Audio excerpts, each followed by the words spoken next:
weren't able to attend today. Yeah, I just pressed it. Fantastic. And it's not maybe only for you guys, but also in our people. So let's try that how our camera works today. So I will just take another view for myself as well. If you are in the gallery view, it might be difficult to see the whiteboard behind Jani, but if you right-click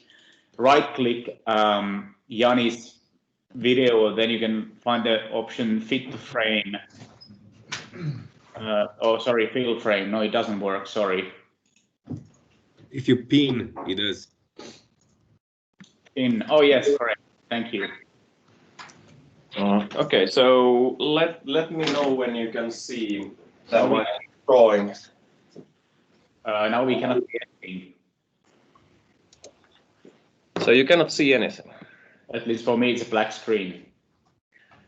I will then just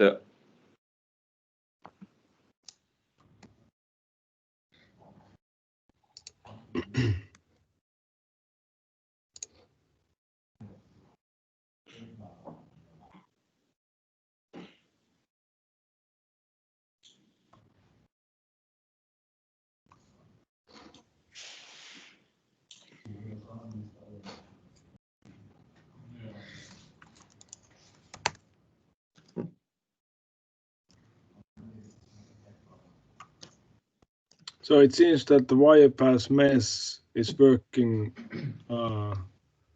behind, so you can notify that.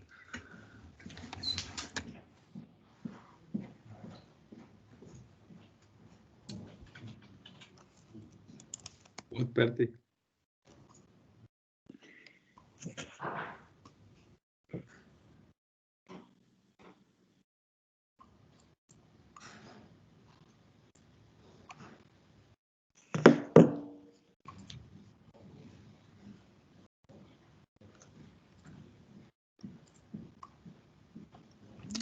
I was just saying that this is how Wirepass works. So it works on background, so you even can't realize that you can't hear it.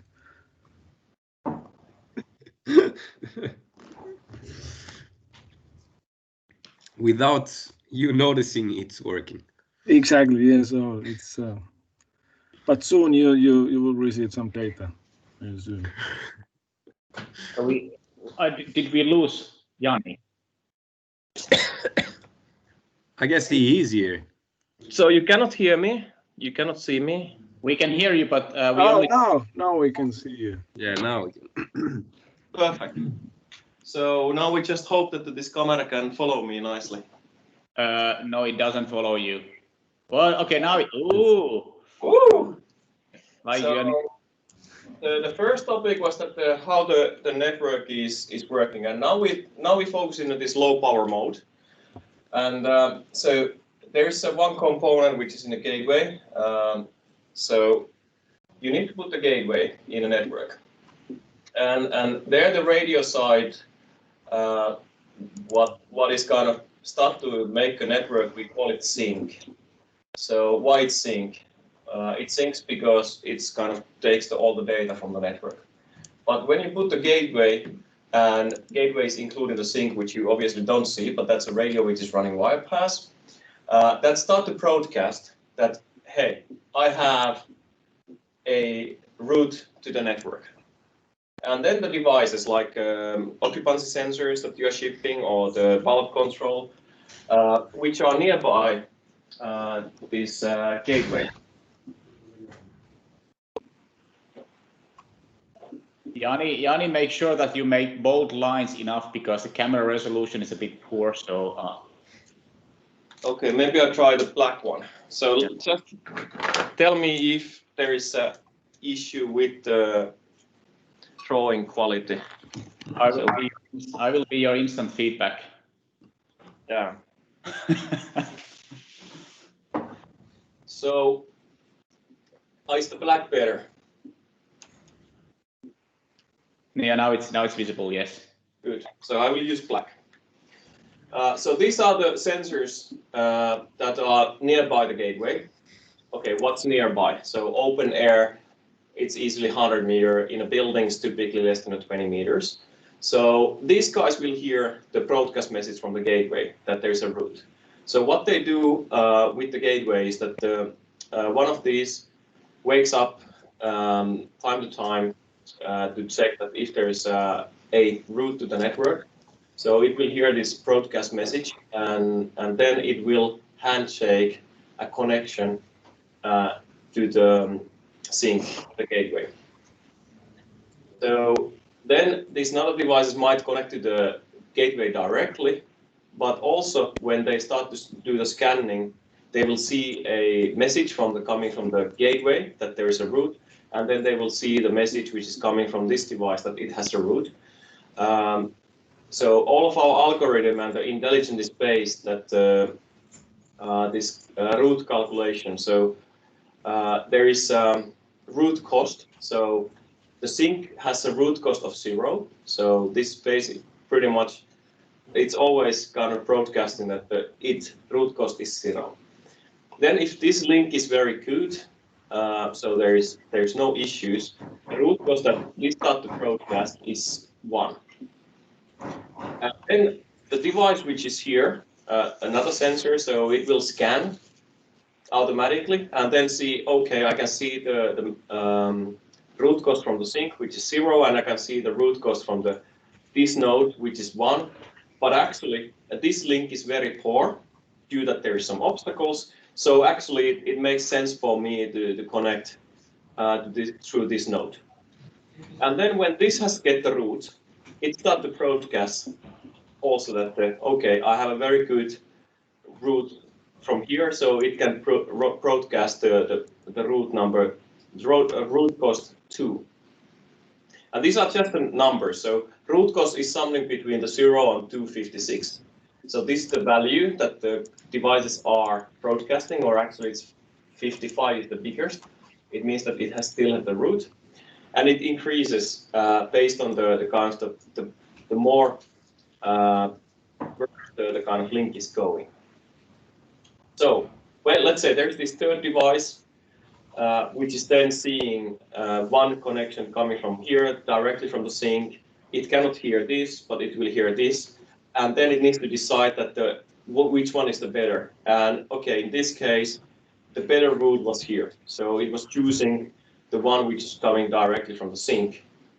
Now there's 3 devices which are then broadcasting the route. So this is broadcasting 1, this is broadcasting 2, this is also broadcasting 1. And then you have a rest of the network full of devices. So obviously when deploying post boxes or occupancy sensors, the whole space is full of devices. And each of these will individually decide that what's the best route for them to send the data. So they will then run the scan, they make the connections in the best and create the network. And these are happening simultaneously. So this is how the Wirepass routing works by essence. So if someone asks how the routing works, is the route cost based. So now we can hear that somebody has a Valinta carrot there in the background. So might be better if we put the silence while not speaking. Or mute yourself. So, any questions on how we are doing the routing? Okay, then we add the next phase. So, what is the very good is that this has a certain throughput what the gateway can take. I think what you are using, this can take like a 40 packets per second. So one gateway which have X number of the devices, if they send like if they send every 10 seconds, you can then have 4 devices kind of ending up sorry, another way around. But basically, the how calculation is going that gateway can take a maximum 40 packets per second, which is then streamlining that how many devices or how often you can send in the data. So when you are overpassing these values, which might be also individual in your system design, so you might have been defining, if I correctly write that you have defined something like 100 devices per gateway.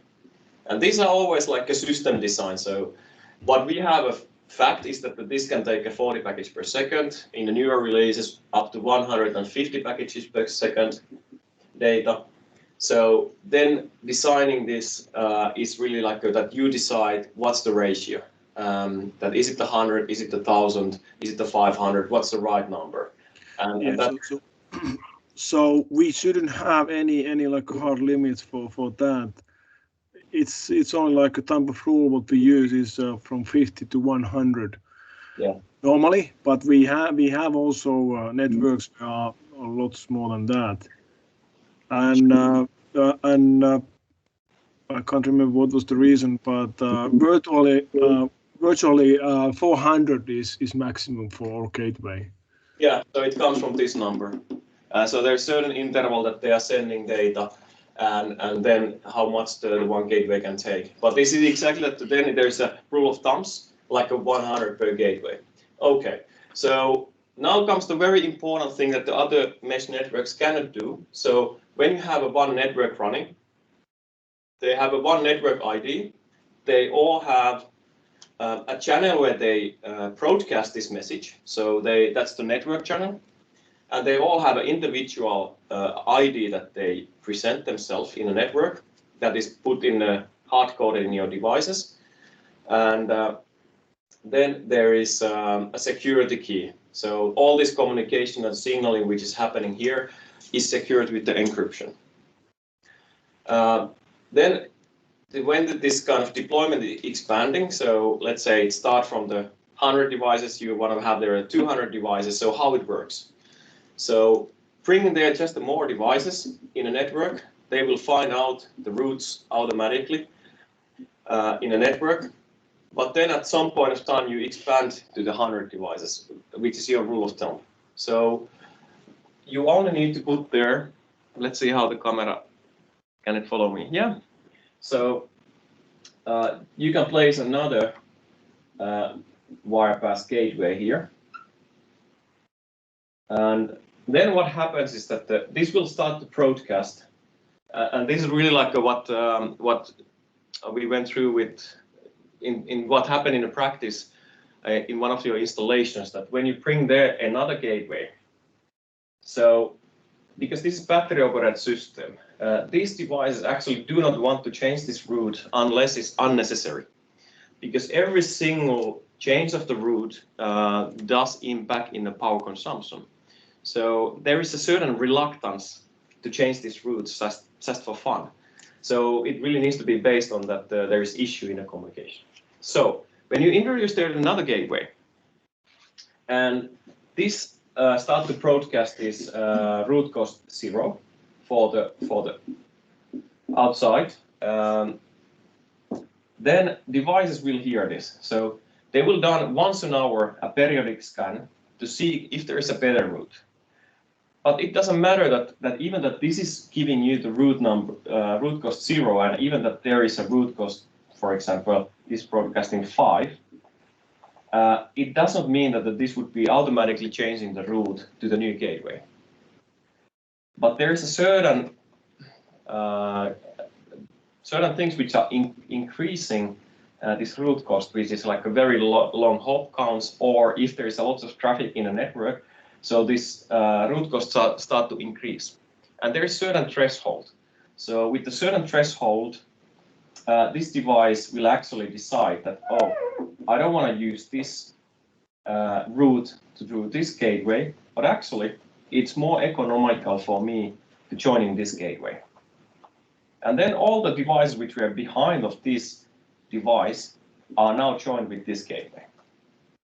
Then at a certain, like running like 48 hours, 1 week, maybe there's an issue in this connection. And this has to kind of find a new route. And then it used to have a certain route, it will still hear of these broadcasting the route, but then it finds out that, wow, there is a super good link. So there's a route cost of 2 and extremely good link to this. So it will then connects to the next gateway. And this is the flexibility what Wirepass has. Then in the cases, like for some reason, this is losing the backend communication, or this gateway is removed. So what happens then? So I just simply take this away. So all of these devices naturally lose their connection. So they need to find a new route. Okay, great, there was another gateway. So these guys will then do the scanning. And most likely this is then connecting through this gateway. Okay, they need to find a new route. Maybe the best route is through here. And then once again, it was fully recovered from the situation that you lose the backend communication or you lose the one gateway. Then yes, you might have a partial capacity issue. So how it will be shown as a capacity issue is that this was designed for the 100 devices per gateway. Now there's suddenly 200 devices per gateway. So the impact that will be shown in a network is typically that this guy is the only hop now to the gateway from one reason or another. That's not like that this is like an ideal situation, it just happened. But when you have a kind of lots of traffic going through the one sensor in a network, if there is this is able to deliver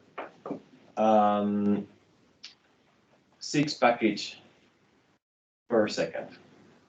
So if all the data tries to go through this, it means that it will kind of go over routing capability.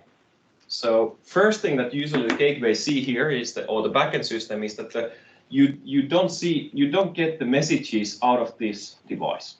So this is a kind of implication because how the stack has been implemented is that you prioritize the other devices' data prior to your own. So if there's an over buffer situation, it stops sending its own data. It only routes to another people's data, another sensor's data. And this is typically what the customers do see in problematic situations, that they see that this has dropped from the network. But actually, it didn't drop from the network. It just stopped sending its own data because it was coming overloaded. So normally, this network will fix itself automatically. So because this is start to being overloaded, it will increase the root cost. So it will tell the neighbors that my root cost has become, let's say, 30. So it means that when this guy has been increasing the root cost, these guys will then find a new route, and this guy will find the new route. And then this guy can then kind of relax and get in a position that it can then send all the own data that was buffered locally to the gateway. So very, very dynamic. And then, of course, if there was something like a permanently that there's not enough capacity, then there needs to be the recovery, and someone needs to bring the next gateway back there in the network. And once again, all of these routing will automatically find. And you can just simply add there as many gateways that you need to meet your rule of thumb. But you can place those very freely in a building. Okay. Then one of the questions is that what's the latency?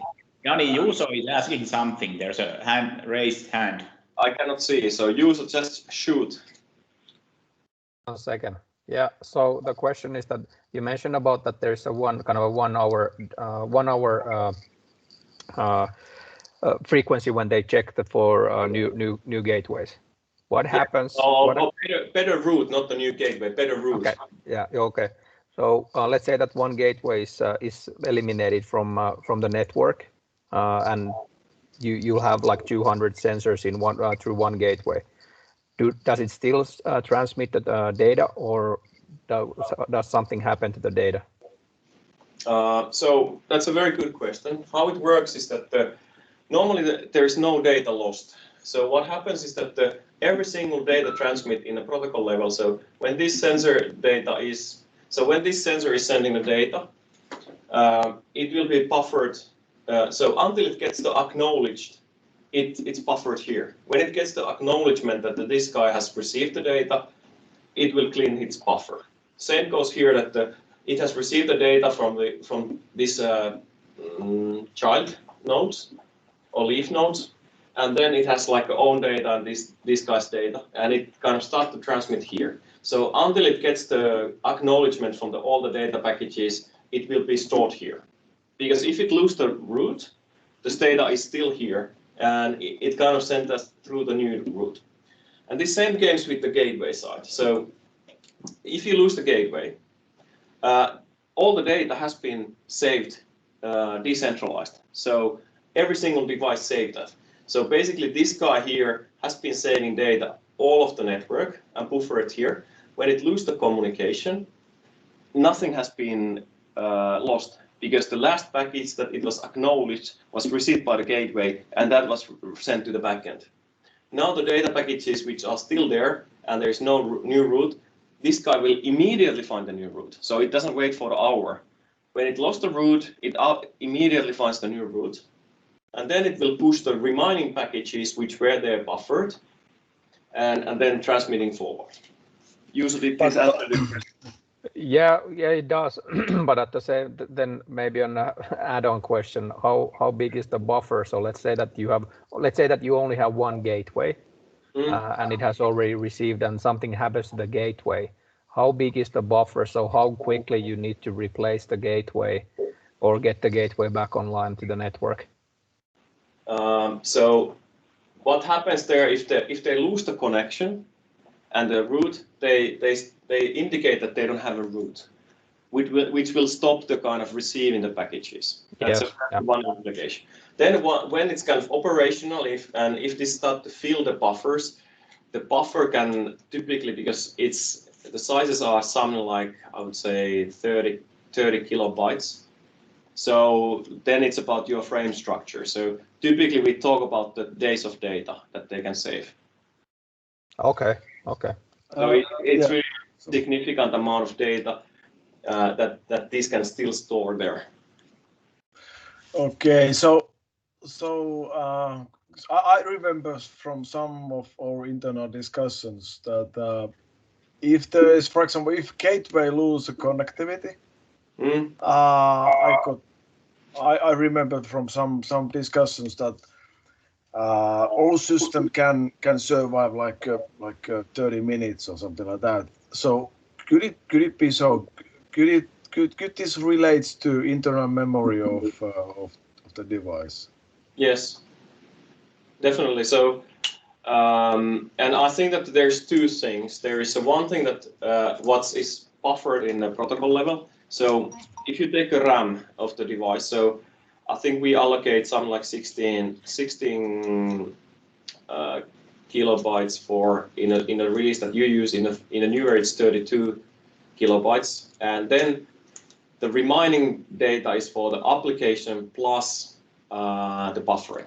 So what is left from that 64K RAM or 128K, that's used for the buffering.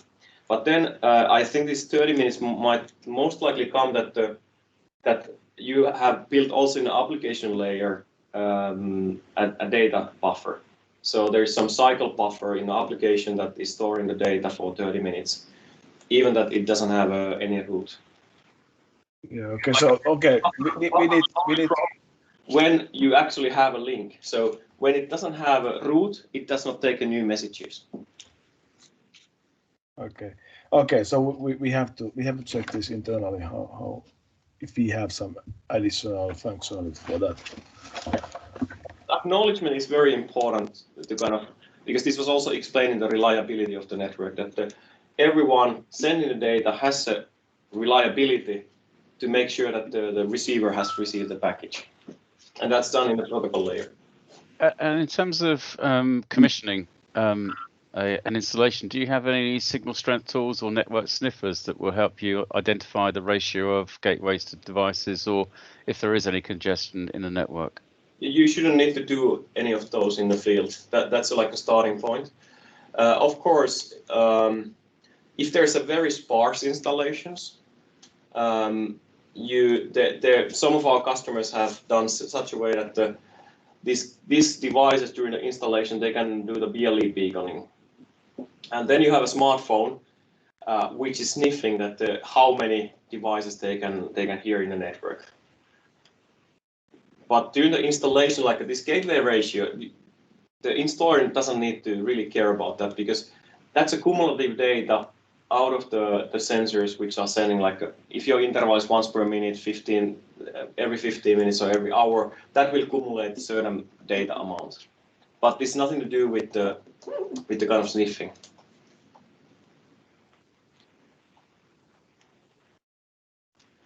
I hope that I answered the question. Just you can reformalize if you think that I didn't answer the question. Yeah, no, I think it's interesting. So we're working on a project at the moment, which is a large building, and the shape of the building is quite interesting. It's very different from a traditional square building. And one of the first questions they ask is how many gateways per sensors to optimize the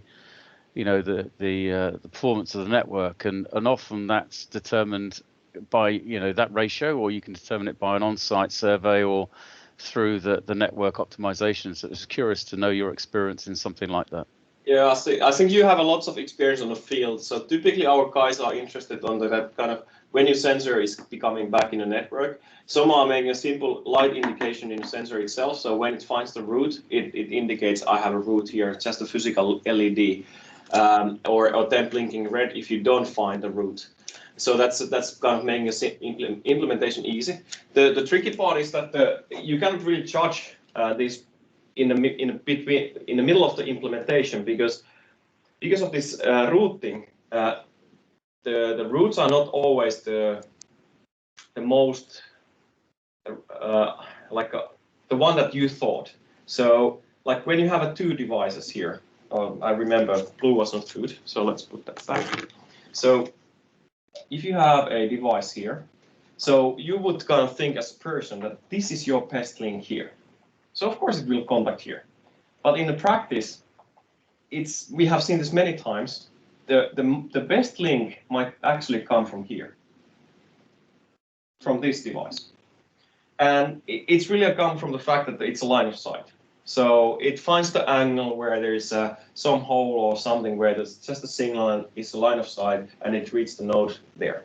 And that's why kind of this planning is very, very difficult, and we are not recommending too much of doing it, because when you have finalized the installation, the devices which were not here while you put it there, there might be one device which was offering them a route to connect to the network. So there's like a smart meter installation, 700,000 devices in the field. So in the beginning, there was, I don't know, 15% which were not connecting. But once you kind of increase the deployment level and you put all the sensors in place, you see that, okay, now I get 99% connected. And then I only have 1% that are not connected. So let's see, maybe there is one device which is not finding any connection, and you need to fix that. So one way of fixing is that you guess that, okay, I put here one more sensor, okay, fine, now it finds the route.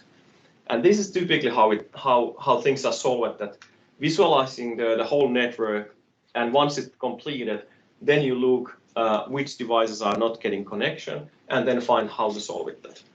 And especially the benefit with Wirepass is the multi-storage. Because typically, if you take like a Zigbee, maybe I need to make a new drawing, and this is almost like a customer meeting that it really kind of goes to the Chance. So Paul, just the comments from our side. So yeah, we have learned in practice that 50 to 100 is very good, the type of rule in any buildings, and the gateway should be located as central position as possible. And then if you see that there are some problems with connectivity, you can just add additional gateway and network start sharing data load between those two gateways, as Jani actually explained earlier. Okay. I know that typically these problems are coming from the fact that this why I put the tree there is that you understand this is in a vertical. This is not like a horizontal what we covered earlier. So especially in these multi-storage buildings, if you take like a Zigbee, so what they do is that they put maybe one gateway per floor because there is certain limitation with the network. And okay, these should be the windows, but now you really hard to see that green. Can't be that color. So okay, so then we need to go with the black all. So what it means is that they put the one gateway per this floor, and these devices are becoming a one network. Then they put another gateway to the next floor, and these devices are creating a one network. It's similar to Wi-Fi, that you would be defining a different network ID for each floor. And then you lose a big benefit what you get from the Wirepass routing. The fact is that in Wirepass case, this works very differently in a multi-storage building. So like Pertti said, it has a benefit to put the gateway in a centralized position due reason, so it will kind of, you have more routers to the gateway, which is then not consuming so much power next to the gateway. Second is the latencies. So let's draw that okay, there is a gateway in the middle. So now these devices are not firming these kind of subnets for each floor or each wing, but they are all in the same network. So it means that these are really kind of benefiting the fact that sometimes you connect in the same floor, sometimes you jump upper, and typically in the buildings this distance is 2 meters, or let's say 2.5 meters, 3 meters, that you need to make a hop, while in the horizontal you might have a 10 meters. And that's a big benefit that you get with Wirepass in a multi-floor storage, because it's all in the same network. And you can even put there another gateway. And you can put those close by each other, or you can put those, we quite often recommend to put somewhere in a high because of the cellular coverage. So then adding the gateways, you don't need to worry about the routing of the data. But this is maybe then the good picture also look at what are the latencies. Because that latency question is coming very often. So how Wirepass works? So Jani, just one comment to that. So anyway, we recommend to have one gateway per floor, also in the buildings. But as Jani explained, it can go so that actually second floor sensors connect to first floor gateway. Yeah. So that's a big kind of. So there's no issue to put the one gateway per floor because it's making us installation rule of thumb easy. So you put the one gateway each floor, but you don't need to plan and do the installation to decide which devices are belonging to which gateways. And that also limits a lot of the reliability when you don't have these alternative routes for the device. Then the latency question. So Wirepass operates in 2, 4, and 8 seconds interval. Out of the box, it used the automatic access cycle. So what does the access cycle mean? These devices basically checking the messages from their neighbors either in 8, 4, or 8 seconds, 2, 8, 4, or 8 seconds. So if this is kind of sending a message, so the bigger the network is, the latency per hop is, as an average, 1, 2, or 4 seconds. And then if you look at the behavior of the network, so the guys which are here, why they use the different access cycles. So when you have more data, you need to listen more often. So typically these are working at 2 seconds interval, then you go in a bit further, they work with the 4 second interval, and then the last ones in the chain they use this 8-second interval. So when someone is asking that how long it takes to make a message, it will take seconds, but usually less than a minute to get this data out of the network.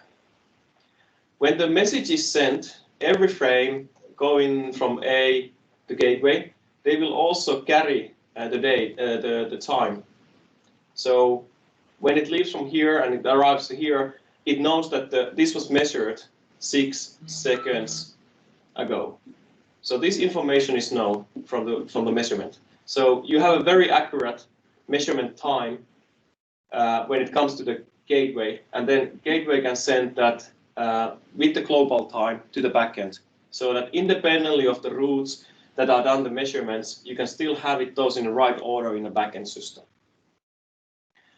Some of the critical applications, people fix these things.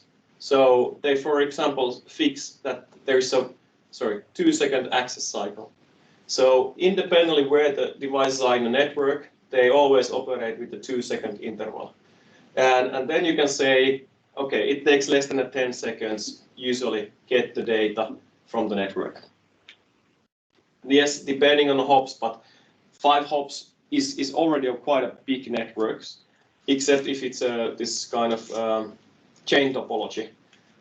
Then the 5 hops is not the big one. There we see much longer, but usually the smart buildings, you don't see a much longer change than the 5 hops.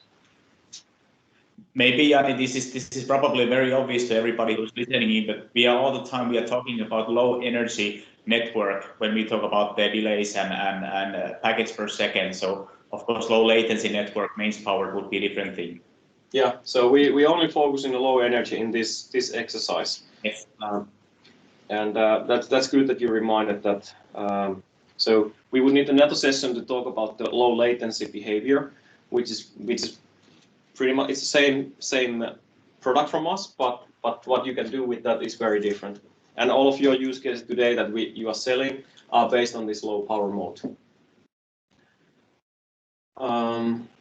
Yeah, so we've been covering the latencies, routing, how much data throughput you can get. So I know that your customers are many times asking that what's the data throughput, and data throughput would make sense if you talk in star topology. So if you would have a typical kind of base station and then you have a node. So with this, you can really talk that what's the kind of throughput with the one device. When it comes to this kind of mesh topology, what really makes sense that how often these devices can send the data to the gateway. And here the limitations are really like that this can route 6 packets per second data, and then if you calculate that and usually making a system, you should kind of make a lower than 6 packets per second per router. Okay, Annina is trying to join.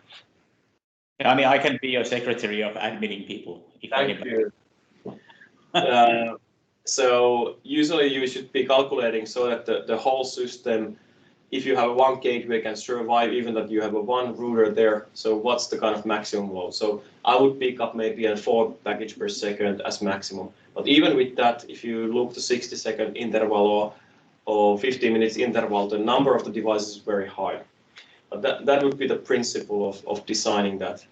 And for me, so what is also, so how many times you can send the package, and then people wants to know that what's the package size. So one package size is 102 bytes.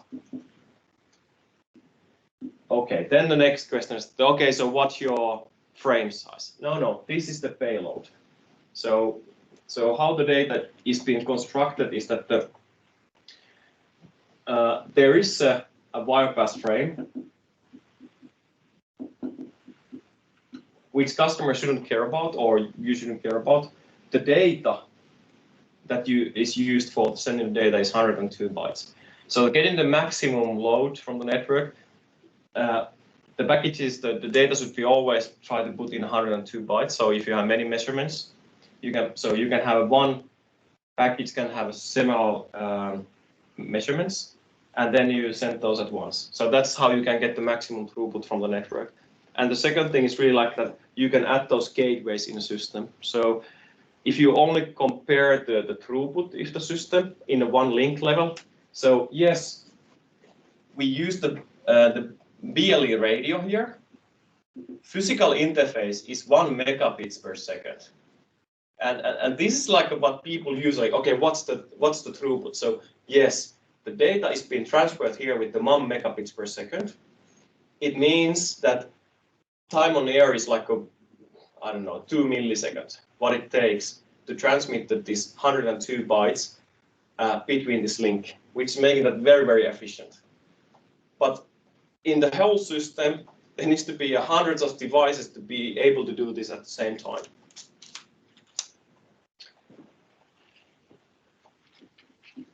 Okay, should we then move to the typical questions of the BLE mesh? Yeah, Jani, I'm just looking at the original agenda, maybe something related to the throughput and other things. It was the power consumption was one of the topics here. Okay, so let's cover the power consumption. People are always worried about that, or they are aware that when you transmit the data, it consumes power. So usually how it looks like this, that you have sender, and then you have a receiver.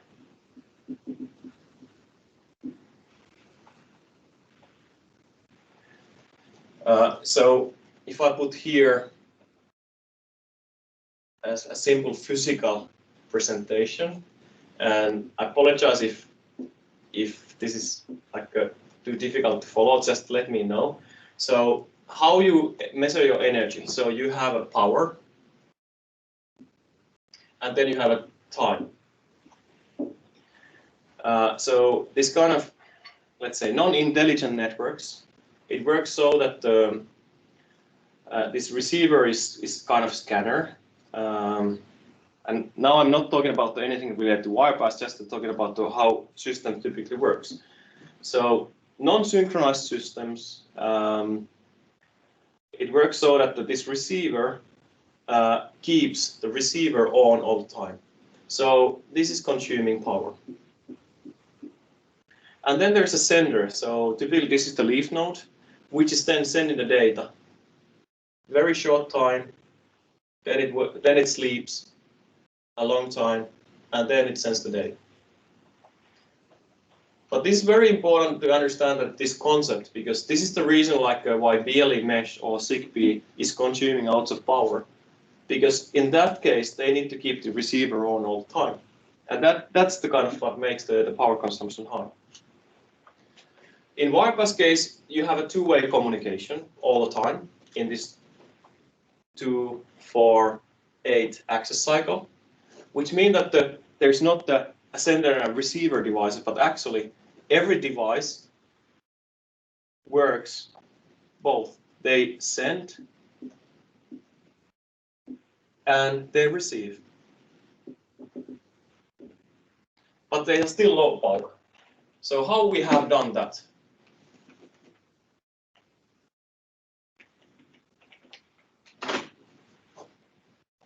So first of all, yeah, there's really not a big difference on this sending the data. That's like coming from the physical elements, that you send this 102 byte data package in a certain interval, and then this is taking from the time wise, let's say there's 2 milliseconds, and there's other things which are consuming the power in the system, but I just simplify this.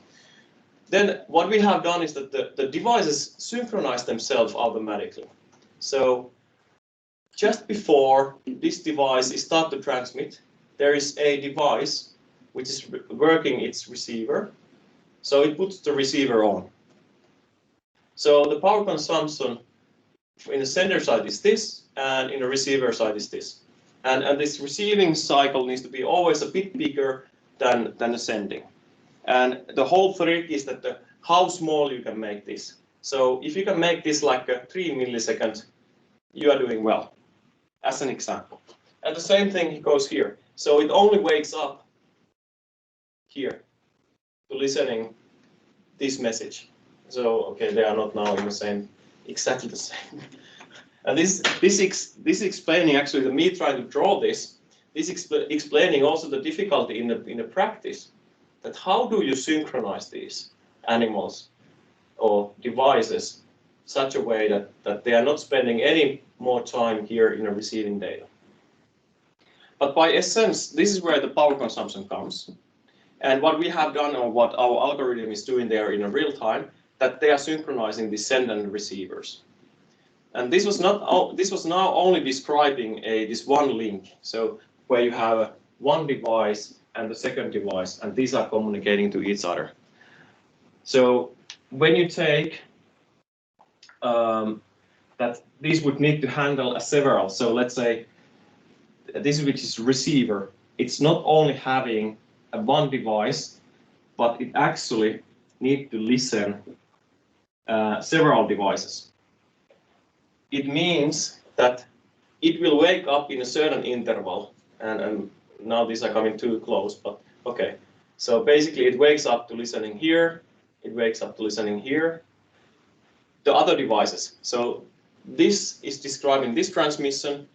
This guy would need to listen here, and these guys you would need to listen here. And okay, reality, this kind of white would be much more smaller, and this timeline would be much more longer. But that's from the power consumption is coming. Clear? Jani, you also here. Question about the power consumption. Does that mean then that the kind of the closest to the gateway, or whichever relays most of these, or which is, does it consume more batteries than the which are the furthest? Yes, very valid question. That is exactly what happens, and it comes from these facts. The more it needs to route the more it has some neighbors, and the more the data it has to route, the more it will consume. And then the far most devices which are pretty much sending their own data will consume far less. Just to draw you. And what is, do you have any like kind of parameters that how much more, for example, they are the closest one is consuming? So we have a KPIs. So typically the number that you see is this 25 microamp as a basic consumption.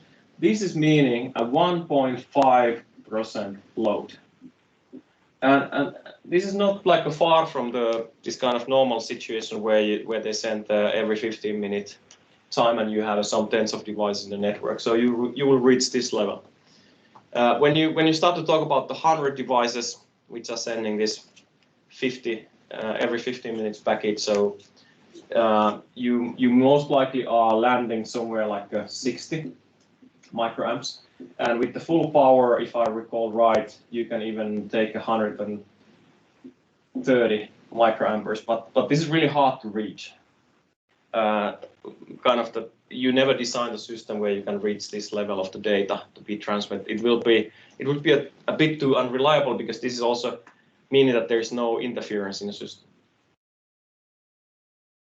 But the good thing is that your guys in the designer side, they have kind of done these valuations and they built the capacity based on this information.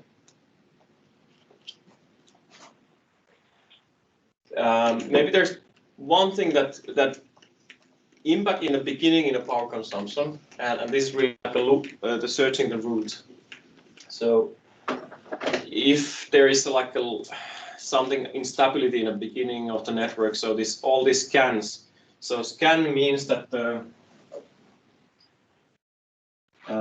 so when I talk that the network are transmitting the network channel information, or they route the network, this is roughly every second.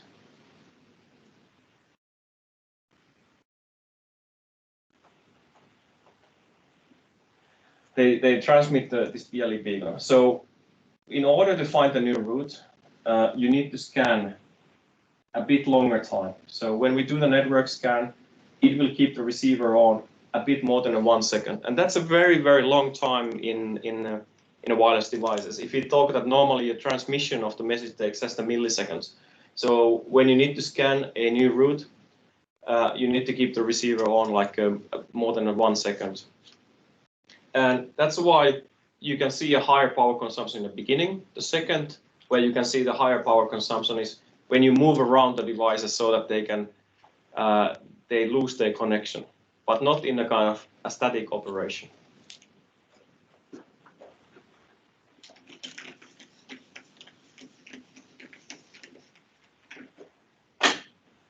Okay, power consumption. Any further questions?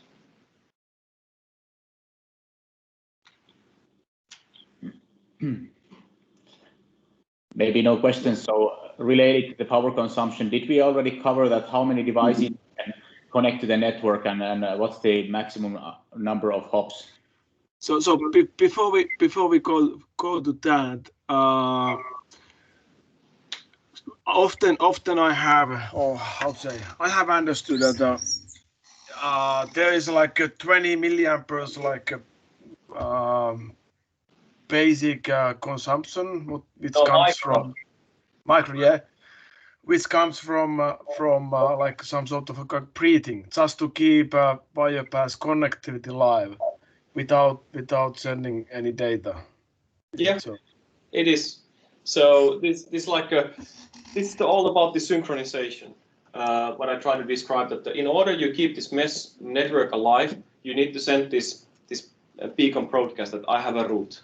So you need to make this sending, and then when you have create the network. So in order to be able to hear this message, I shouldn't kind of take that. So when this guy sends the message, it needs to send that data. But if there's no one listening, you never reach this. So that's why in mesh network, you need to be listening on those time frames.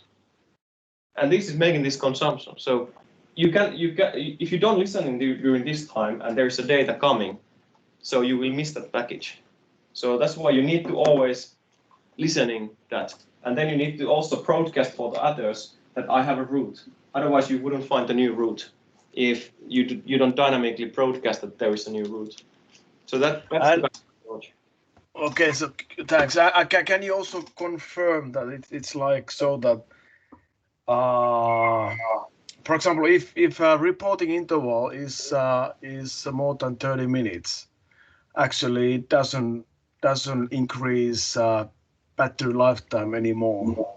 Yeah, exactly. We are getting these levels like so this is like a, I don't know, 20 micros is this, and then if you have a 1.5% load, which is kind of every hour transmission in the network. So this means that with this load you land somewhere like a 25 microamps basic power, and then in a network, if you have a leaf node, so you don't need to listen to anyone else, you only send your own data, and you broadcast that you have a route, that is only having a 12 microamps for the leaf node. Obviously, like I said, this can increase here if some reason it starts to route a lot of data of the others. But usually we don't see, and you can check from your system that typically this lands in well-functioning network somewhere like a 60 microamps, even this high routers as a generic.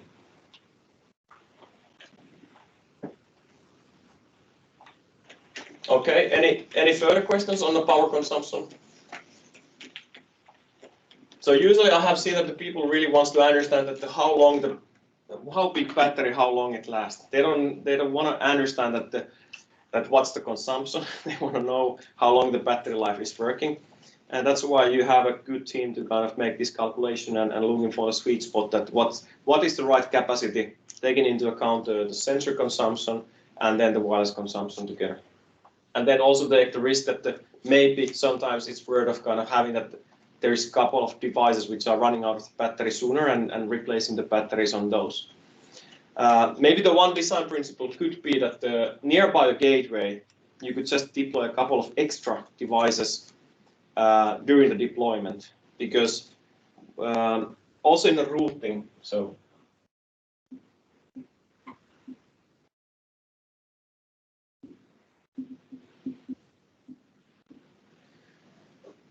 let's say all the traffic would be going from these 4 sensors, but if you deployed there 4 more sensors, so you would split basically the power budget into 2, just by adding a few more sensors next to the gateway. So it really doesn't increase too much cost, but your power consumption around here, which is the highest, would go in half immediately. And yes, in the beginning they might kind of communicate through these devices, and these devices would connect through these devices, or they would be directly gateway anyhow. So if this is running out of, let's say, the battery status is start to fall, so our network will identify automatically that this battery drop started to happen. So it will tell that I become a leaf node. I'm not anymore routing. And what happens is that this is having a full battery. So it becomes a router, and this leaf node comes here, and this will leave forever, basically, after that, when it's in leaf node mode. And this is automatic. So only kind of design principle would be that if you are really sensitive in a lifetime, put a couple of extra sensors next to the gateway, and that's it.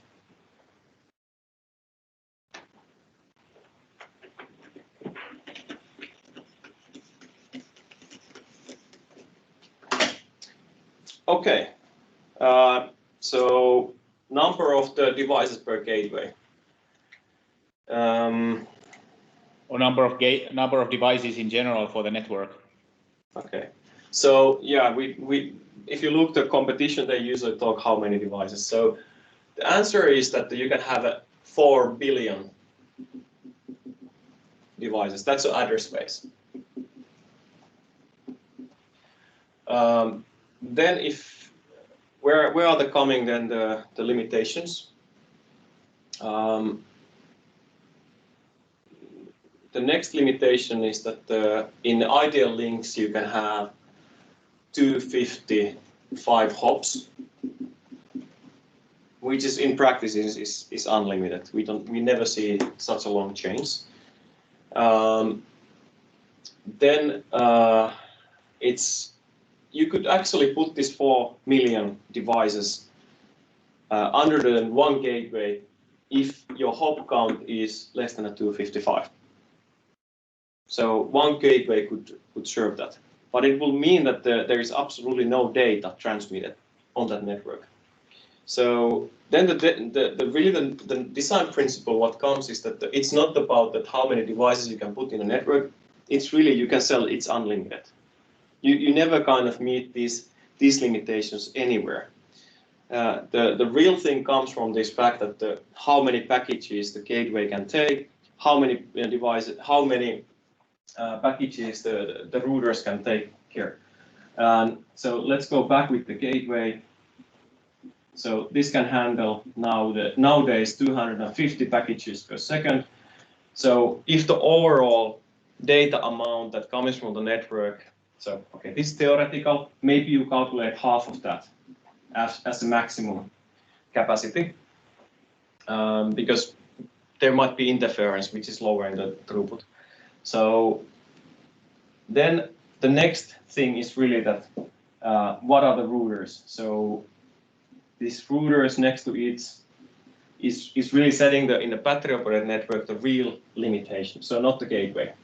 So if nearby the gateway, these can handle in practice 4 packages per second. So you can calculate that you need quite a many routers to reach this maximum capacity that the gateway can handle. So the only kind of limitations are coming from this system design, that how much these devices can route the data to the gateway. And that will give you the number. We have built the Excel tool, which is giving a kind of information based on the how much these devices, what's the data load and how often these are sending, and it will give you the number of the gateway. This is I need to admit, this is a bit complicated to understand, and it feels like artificial, but what I usually often for this answer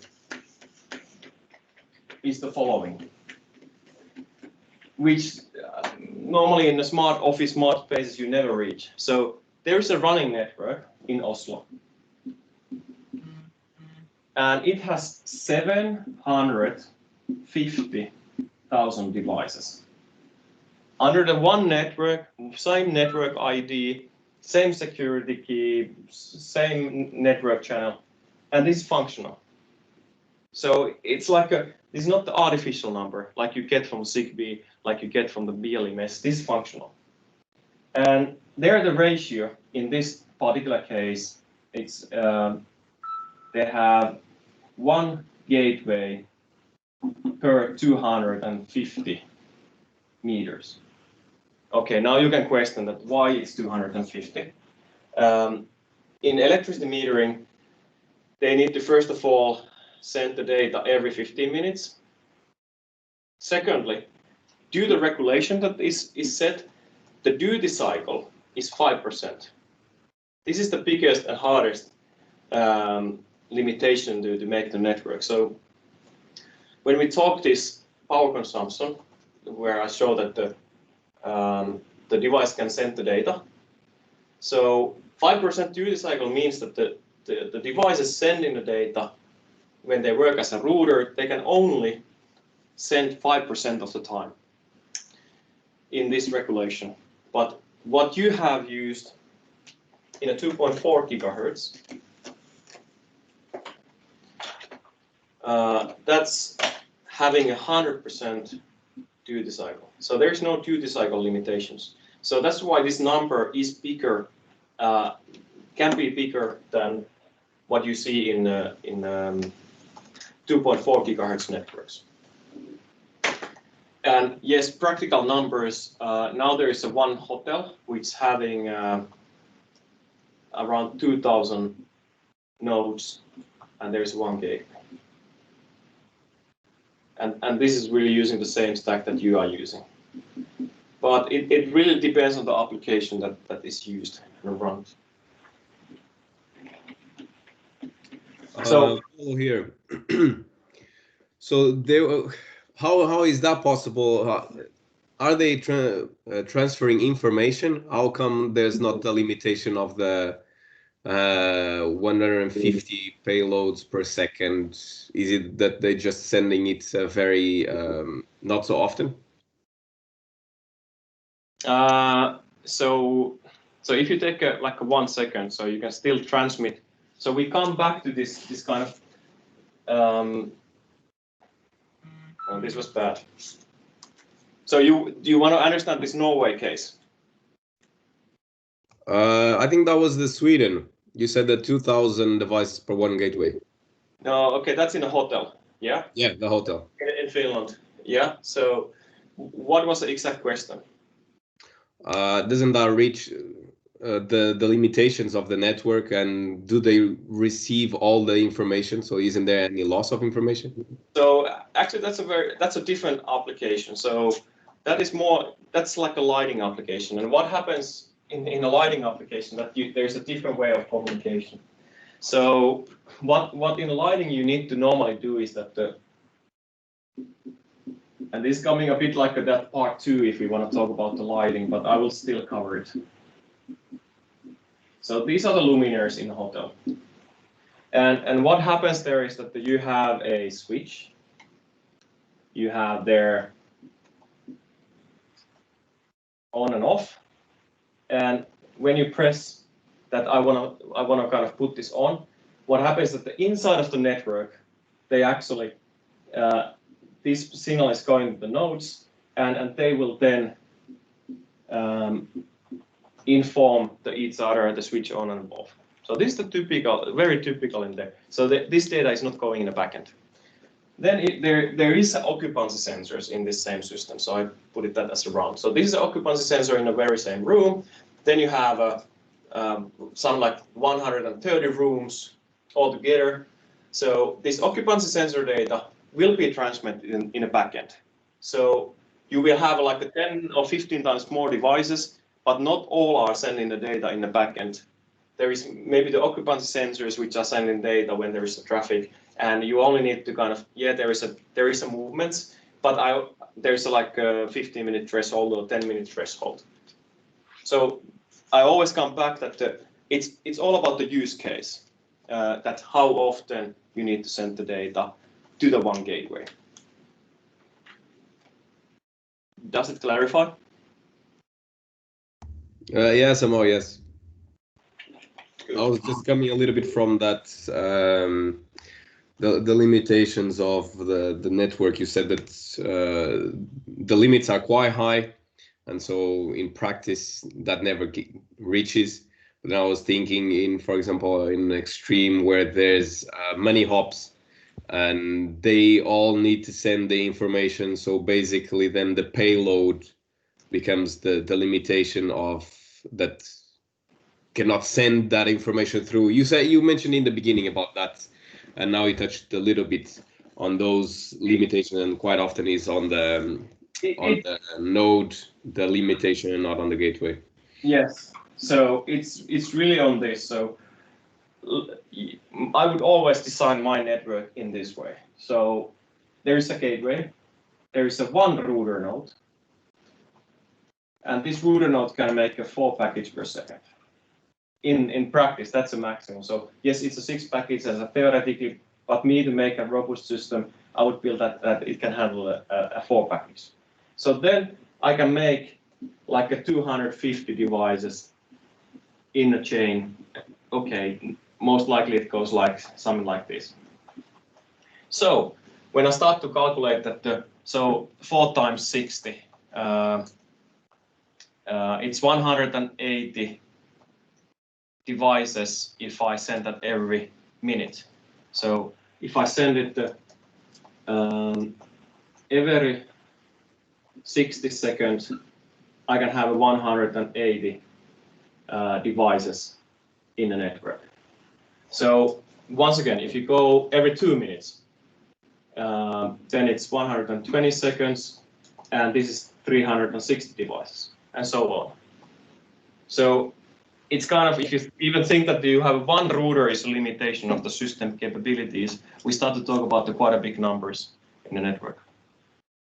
Okay, that's based on the assumption that one package is just the information sent by the device, and it's one time in a second. Yes. Sorry, once in a minute. Yeah, exactly. This is like every 60 seconds, every 120 seconds, and so on. But this is the kind of key number, 4 packets per second through the one router. So even that all the load would be behind the one node, you still would be surviving. Yeah. And if you think that okay, these are the numbers that we get if you put there like the 4 devices are directly connected, then your capacity is already 4 times 4, so 16 packets per second that you can manage. And then we talk about the much more bigger number. So when you times this times 6, okay,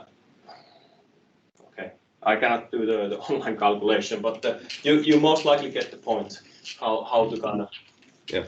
That limitations are very high in the practice.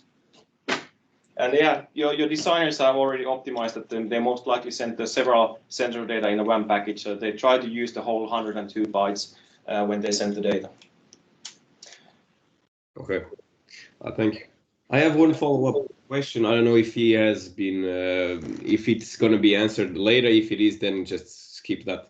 But I've often heard that with Wirepas Mesh, we cannot get pooling intervals, quick pull intervals. So for example, if the customer wants the information to be sent or receive kind of instant feedback in the backend, he needs to wait, I think it was in 15 seconds max that the Wirepas can work. Can you explain a little bit that? Is this true, or what would be the theoretical point there? Yeah. So this is coming from this hops and the latencies and the access cycles and the low power consumption. So yes, people expectations are this, that when you work with something which is a base station, let's make an antenna which is then signaling, and then you have a device which is battery operated. When this is kind of sending a data and receiving data, you only have one hop, and that's like there's a multiple places that you can optimize it, but you need to place these gateways everywhere. So of course, when you make this low power router where the device can route, the only way to do that is that that you increase the latencies to have it at the long battery life. And this latency is coming that, like I said, that you need to listen the neighbor's messages in a certain intervals. You cannot keep the receiver on all the time. If you would keep the receiver, so put your mobile phone in a BLE scanner mode, even your mobile phone battery will run out of in 4 hours. So that would be the impact if you want to have an instant feedback in a network. So what we've been choosing is that there is two-way communication from the gateway to the node. Yes, there can be as many hops as needed. These devices, if you want to optimize the latency, you put those in a 2-second access cycle. So if you want to get this data as quick as possible in a battery operated network, you put those in a 2-second access cycle, which means that when this device, if you want to pull the data, you need to first send the message. So as an average, it will take 1 second every hop that it gets here. And then this guy will reply back. This is the polling which we never recommend to do, because there's no sense to kind of have this communication in a two-way. So instead, we usually said that this needs to be intelligent devices, so they will inform when there's a change in the current situation. So yes, there is like every 15 minutes, they will send the data. It will be received in a certain seconds here. So I would say less than 60 seconds. They will know the time that it has traveled. And then there is something that between this 15-minute interval, there is a threshold. So if the sensor data is going beyond or above or changing dramatically, it can immediately then send the data. But there is always a latency. Otherwise, you cannot run these routers in a battery-operated mode. But I don't know from where this customer need is coming from, that they would need something more quicker. That would be also good to understand. Yeah, I think that has been previous discussions, and some customers, they want fast information. They don't know actually also what that implies and what are the consequences of that. And so, just for us to understand too, so that we can educate the customer that, do you really want that? Is that really necessary? And there is a possibility to have everything very fast. So so we are supporting also this kind of low latency mode. But then it means that you need to actually build the powered infra, like you would need to do in any other mesh networks. And this is a kind of good trap that how Zigbee mesh is working. So when you take a Zigbee, first of all, they need to have a coordinator. You kind of consider it as a gateway, but actually it's coordinator. So it needs to kind of handle the routing of the network. So let's use the word letter C. So this is the coordinator. Then this coordinator will allocate power. So I will put powered router. So these are reminding you devices that you kind of consider like a Wi-Fi base station. So you need to actually plug a device which is then firming a mesh network, and you need to plan this very carefully. Yes, there is a home. This works because, for example, if you take a hue lighting from Zigbee, these powered routers actually are your bulbs, so which are powered all the time. So they can take the power from the network. Sorry, from the mains. But if you take a large building, you first need to build this kind of powered infra so that you cover every single area.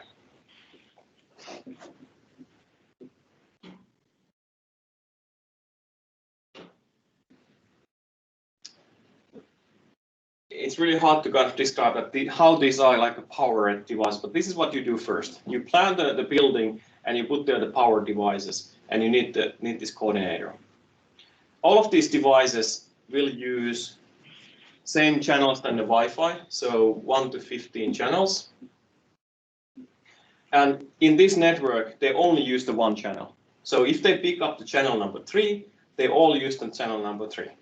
And then this coordinator is giving a routing structure for all of these devices, so that this is kind of router for these devices and so on.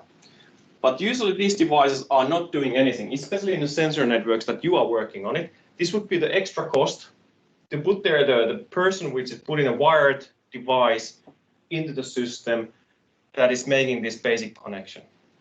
And then they can only deploy these sensor devices. I put it like a S. So these are the sensor devices. And these are then connecting to these powered devices. The problem with this is usually that how you make sure that you have a coverage everywhere.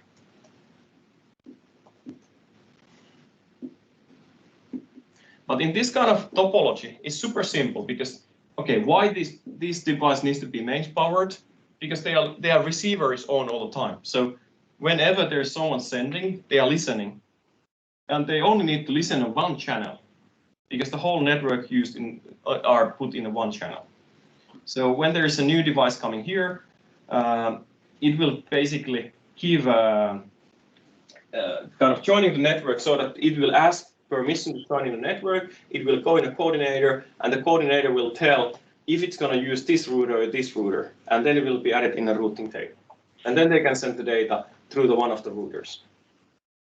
And yes, you can replicate this also in a Wirepass network. So if you put that in a powered devices, then the latency here is 10 milliseconds if you use Wirepass. But you need the powered infra. So you can have a very, very fast communication between these power devices. And then you have here pretty much instant. So if you have here 1 second to kind of send this signal to the powered device, then you have just a 10 millisecond here. That's it. So you can have instant, but you would need to build the powered infra. And this is the reason that the people comes to Wirepass, because they want to get rid of this powered infra. They don't want these, because this is saving so much money during the installation. And you don't need any special guys, because usually this powered infra in the public buildings requires an electrician to put those in place, because there is not really a socket where to put those. In Wirepass case, this could be creating our own network. In Zigbee, these powered devices cannot make a network. Simple as that. So that's the first thing, what you need to remember from the Zigbee. The second thing that you need to remember is this interference. So because these all are working in one channel, and they use a Wi-Fi channels.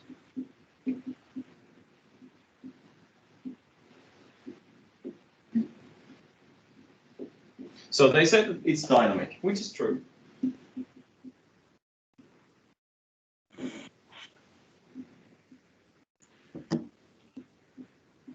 So when there's a Wi-Fi, so here is a Wi-Fi station.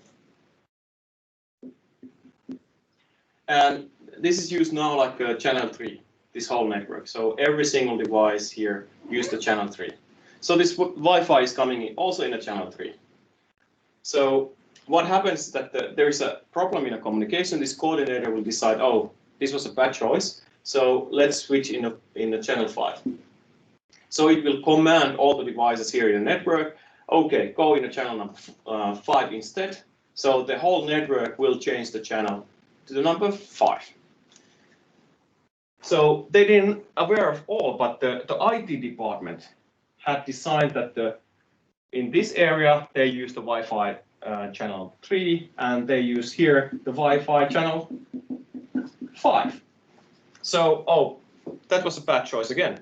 So we pick up the channel number 5, and it doesn't work. So we need to change one more time to the number 7, for example.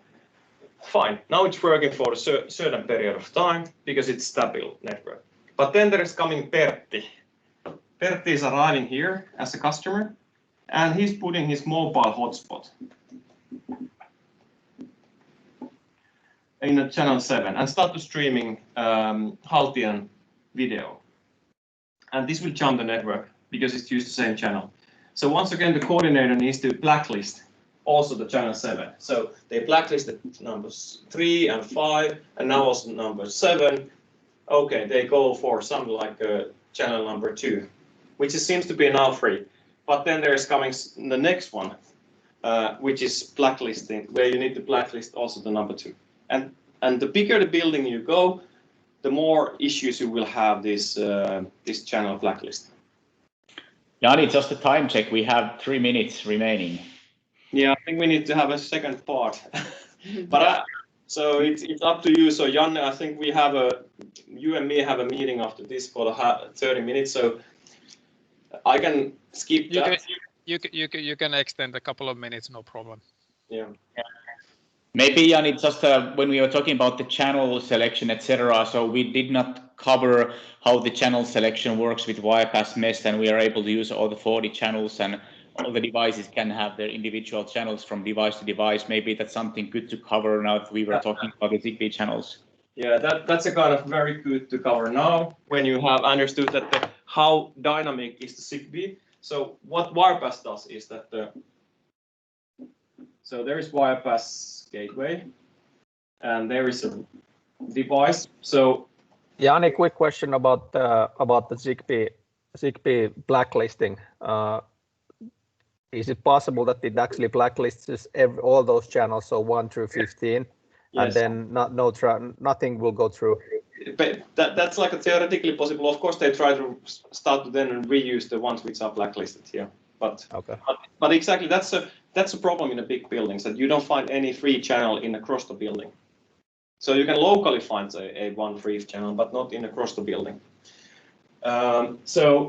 And the first question from the guys which have been using a Zigbee is that how do you tolerate the interference? That's the only question, more or less. And the second is the network planning. So this router is deciding a channel between these two guys. So there is a 1 to 40. This comes from the BLE world. So there's a 40 channels that can be used in a physical radio. 1 to 39. Yeah. Yeah, and basically, yes, they overlap with the Wi-Fi. So if you have here the BLE, and there is Wi-Fi. So Wi-Fi channels are wider, like this, 1, 2, 3, 4, so on, and BLE, those are narrower. This is how those are overlapping. So one channel is then kind of impacting in a kind of couple of channels. So these are designing the channel independently. Then there is these next routers. So this will decide which the channel that they use between these two devices. So maybe these are using 3. There is channel 5. There is channel 6. This can reuse once again the channel 3 as an example. But it can pick up any. And now if there's a coming a Wi-Fi, so let's say Wi-Fi is using their channel 2, so it will overlap with channel number 3. So it will impact here interference. Jani, I need to drop for another call, so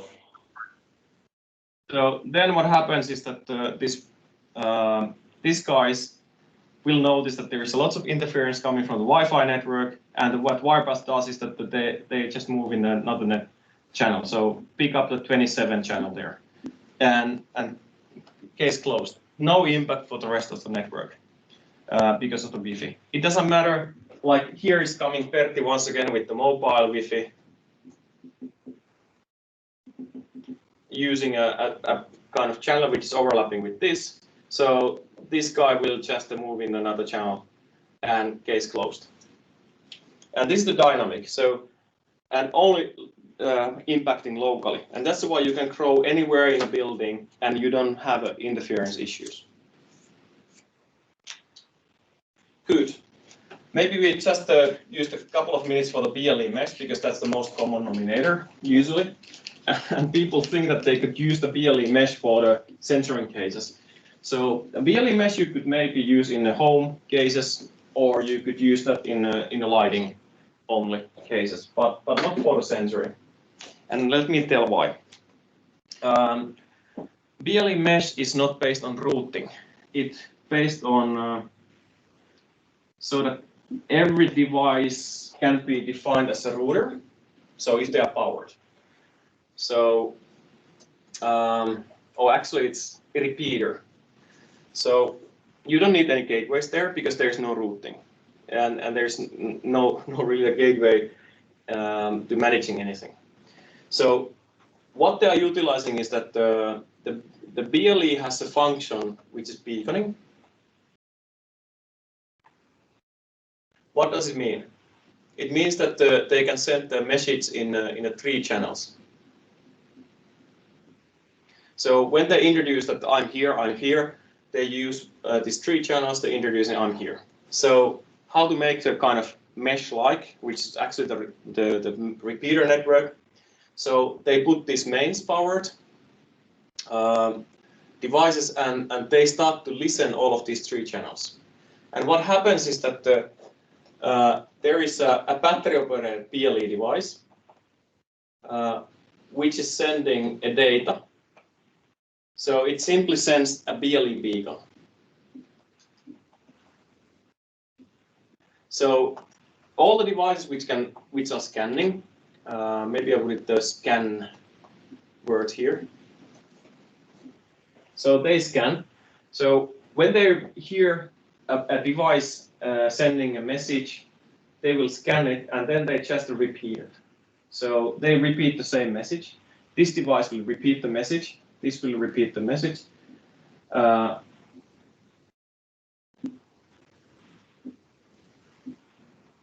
So one information becomes a many informations. Yes, if this guy has already received that one signal once, it doesn't repeat that, but it will send that at least once. So it means that every single signal in a network will be replicated into the network. So not the issue that you have 5 devices which are powered, listening all the time, any messages and repeating, but when you start to have a bigger network. So when you have a battery-operated occupancy sensors, for example, they start to send the data at the same time. So this jumps the network very quickly, because you only can use the 3 channels, and everybody are just repeating the data that they hear. So how they started to limit this? So in the BLE mesh, they kind of overcome this issue in a way that when there is a battery-operated device and it sends the message, it tells that the message can only have 2 hops. So it hops here, and then yes, it will be sent here. Sorry, not there, but it will be sent here. It will be sent here. It will be sent here. Okay, now the calculation is 2. So it only reaches these devices and not further. If you would have a hop count 3 that you can support, yes, then it would go until this. So this is how the BLE mesh is limiting this overflow situation that coming from the network. But there is nothing to do actually the mesh. It's just this old-fashioned repeating repeaters that you use in the many wireless systems that it kind of amplifies the message that you receive, and that's it. And also that your problem with the BLE mesh networks is that you need to put these scanner devices all around the building to make this network works functional. And usually people are not even using these mesh functionality. They quite often, when they realize that needs to be the power, so they kind of change this. Because anyway, they need to find the power devices to do this work. So what they then do is that they buy a BLE scanners, and they wire them. So they wire them to the Ethernet to the backend. And then what happens is that every single device are just transmitting the BLE beacons as power. But this is the problem. How do you make this powered infrastructure for the BLE mesh? So really doesn't work for the centering cases. Jani, I love this. This is brilliant summary to the end of this meeting. So no question, Wirepass is the best.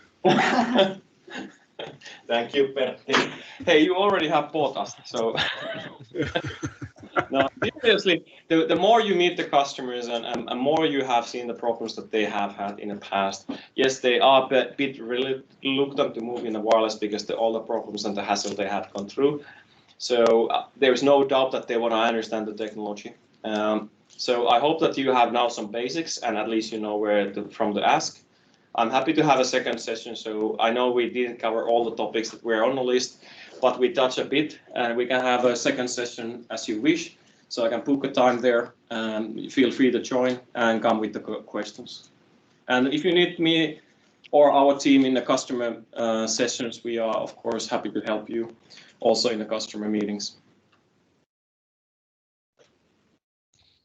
Good stuff. Excellent.